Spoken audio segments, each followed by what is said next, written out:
All right, put a one in the chat if you can hear the sound of my voice. Put a one in the chat. I'm gonna wait for you guys to get in here. Let's see. Okay, stand by.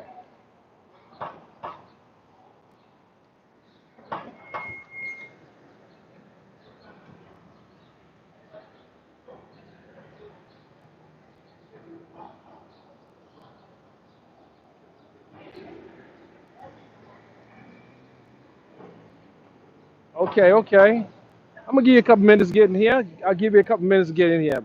How's my sound, ladies and gentlemen? How is my sound? How is my sound? Does my sound good?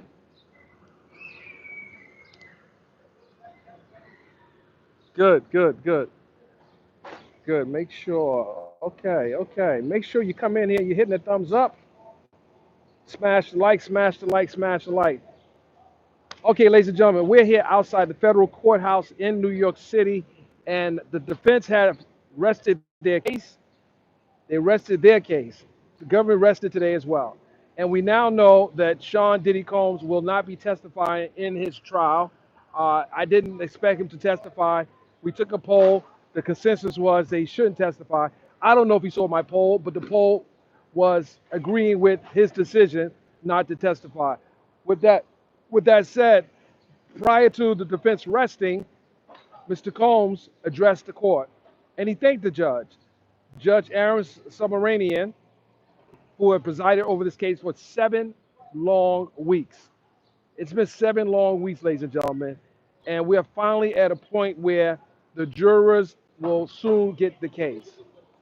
And why is that important? Mr. Combs has been sitting in the MDC without a bail. The government previously made all these claims that Mr. Combs shouldn't get a bail because he's a very dangerous man. Well, we heard the testimony. We heard witness after witness testify. We heard people say things and then retract their testimony. But now we know that Mr. Combs' lifestyle is on trial. And when I say his lifestyle is on trial, yes, his bedroom behavior is on trial. His bedroom behavior is on trial. And the government is trying to criminalize his wealth and make him pay for his lifestyle. With that said, ladies and gentlemen, on Thursday, there will be closing arguments, 4 hours for the prosecution, 4 hours for the defense. There will be jury instructions, and then the jurors will get the case. Stand by. I don't know if you can hear me over the loud noise in the city, but I think my microphone is pretty good.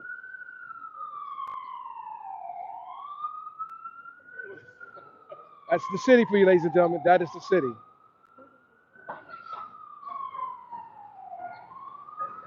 You know, earlier today, I was sitting in the comforts of my very air-conditioned, almost chilly office, and now I'm out here with you guys. Well, not you're not out here with me. I'm out here. You're not out here. But here's what's going to happen tomorrow. There's no there's no court for any witnesses anymore since the case has been closed. But the lawyers are going to have a conference to discuss the charges, to discuss what should fly, what should not fly. And then the judge has to fashion a verdict form that is agreeable by both sides. The lawyers want to get certain things on that verdict form, and then they don't want certain things on the verdict form. So this is a very crucial part because once the jurors get the judge's instructions and get the verdict form, there should be no ambiguity into as to what they have to decide on. And that's the whole issue. The judge wants to make sure that what goes back into that jury deliberation room is what is necessary for the defense and the prosecution to get their case a favorable outcome. With that, ladies and gentlemen, if you have any questions, please say it now or forever hold your peace.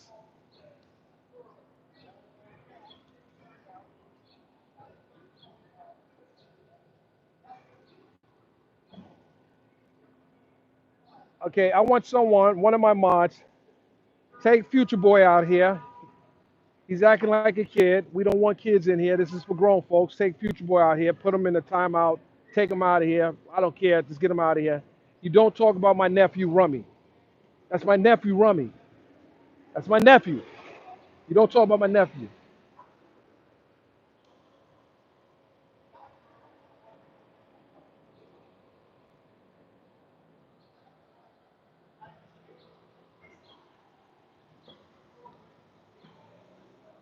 Oh, his lifestyle's definitely on trial. Shame on you for saying that. His lifestyle's definitely on trial. I said it, and many agree with me. His lifestyle's on trial. Lifestyle's on trial. He used his money to fund his lifestyle. And those who participate in that lifestyle financially benefit from that lifestyle. Financially benefit from it. They stayed, they could have went. You had employees who made these claims but were begging to come back. Where they do that at? Where they do that at? They had employees begging to come back. They get on the stand, tell one story, but then they begging to come back. Why would you beg to come back if you didn't like the work for Mr. Combs? Why would you constantly, constantly come back and say he's a bad person? It makes no sense, ladies and gentlemen. So hopefully the jurors are seeing what we see, and what we see is money opportunities. Money opportunities.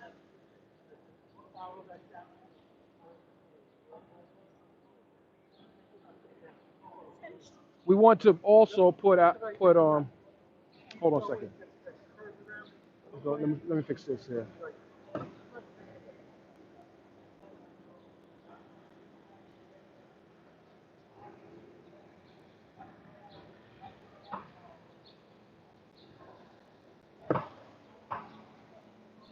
Sorry guys, I had to put someone in a timeout.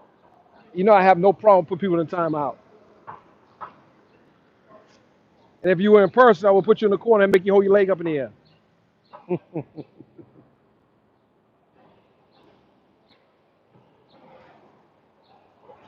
Exactly. Exactly.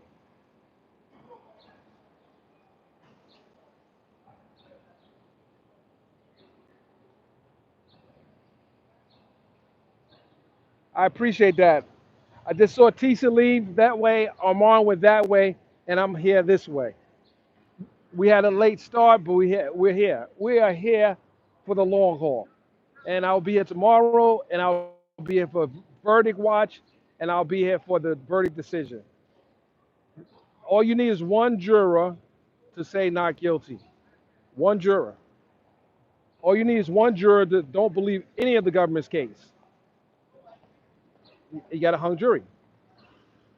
You have a hung jury. Based on what you guys have heard from this trial, do you believe Mr. Combs should have got a bond at this point? Just think about the evidence that came out. Do you believe Mr. Combs should have got a bond? And that's been a question people have been asking. Why is he sitting in jail because of his bedroom activities? Okay, he has a private plane. You ground the plane.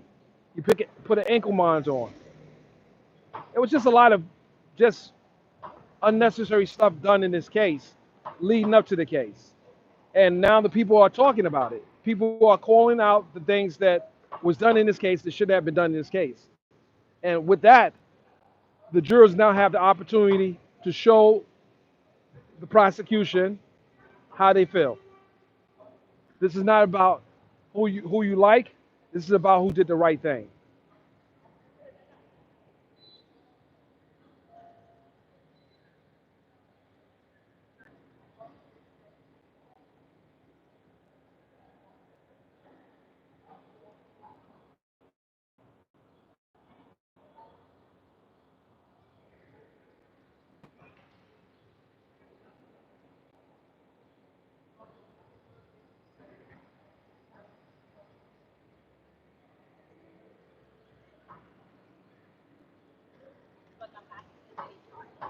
Yes, you are. I'm right here. Come on over here and talk to me about the trial. Come on over here. Come on over here. I'm a news reporter. Well, you got to talk to me. You can't talk to them. You got to talk to me. We're live here.